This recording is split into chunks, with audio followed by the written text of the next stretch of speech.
Hello, and I'm going to give this another try. My last video, I would delete it if I knew how to do it, but I just didn't get enough time to put everything I wanted to about the launching of our Earthen Vessel Journal, which is an online journal. We say it's for the serious Christian reader. It's got some serious stuff in it. And I want to go back and describe a little bit more about some of the things that are in the book. Fairly aggressively, I'm trying to write a number of books at one time. And so there are bits of books that are in the journal. You're going to get them chapter by chapter as we go along, and eventually they'll be published. But we have books that I've already written that we're serializing in the journal as well. For example, we're serializing how Christians cast out demons today, chapter by chapter, and we're also serializing. One of the books has been more successful that I've been able to write. It's called for pastors of small churches. 57 chapters aimed at the pastor of the small church, which is a unique experience, a lot of times ignored. And this book has proven to be of some help to people. Another book, the companion piece, is how congregations care for your pastor. It's called How to Care for Your Pastor. That book is serialized as well. It's not easy a lot of times for Christians to know how to take care of the pastor, but they can't do their job unless they are. Another book that's being serialized is Are You Being Duped? Very edgy, quite controversial, sold very well, and it's being serialized. It's an apologetics. For example, the idea of you've been duped if you think the grave is the end. And I think there's just a whole lot of other really interesting stuff in that book that a lot of people have liked. Another book that's being serialized is Why I Am a Christian, which is a series of essays that I wrote for Evangelical Times that Evangelical Press eventually put together for a book. I wrote a lead chapter called Why I Am a Christian.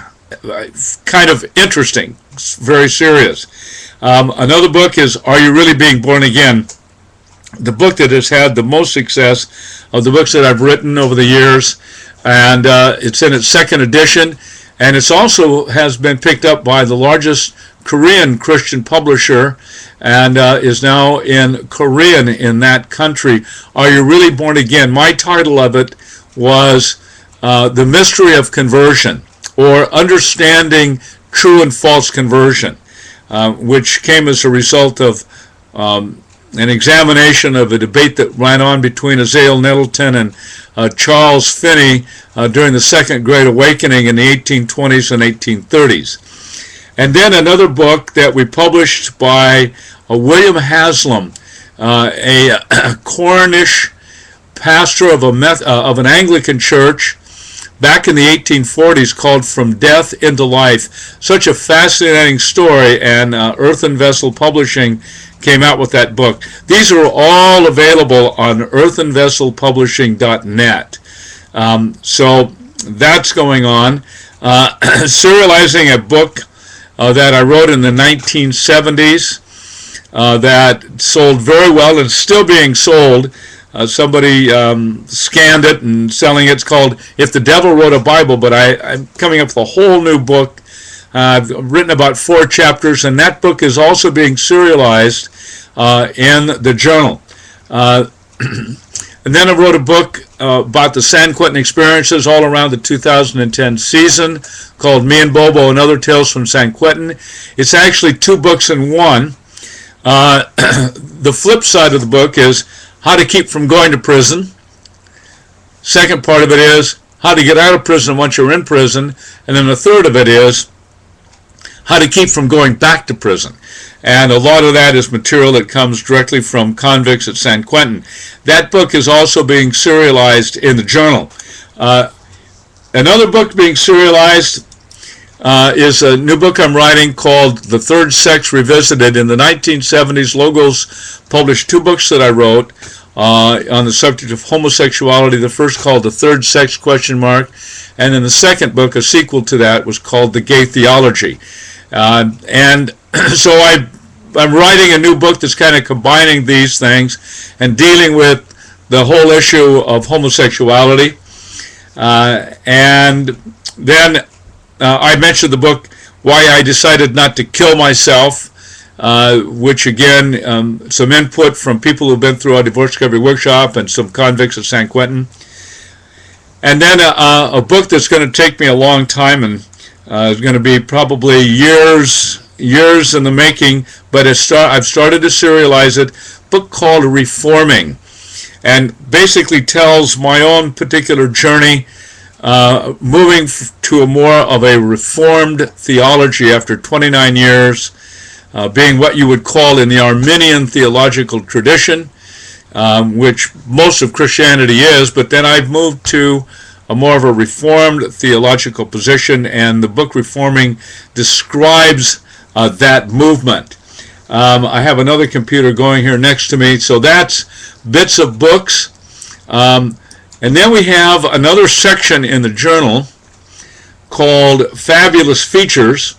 One of these is called Ruth, A Guide for Life's Troubled Times by Brian Bailey.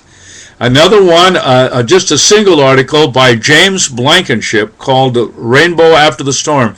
As a young man, he suffered a debilitating stroke and has made a comeback and has wrote an encouraging article for people who are stroke victims and have suffered physical disability.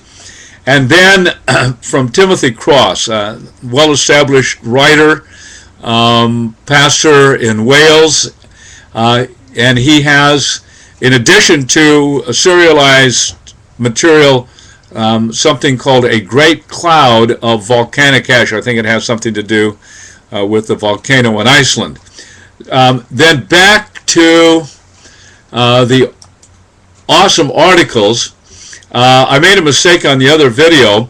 One of the articles, let me get my paper here, called Anti-Semitism in a Famous Biblical Passage. That's from Kent Philpott, and who put together this site, and is my wife.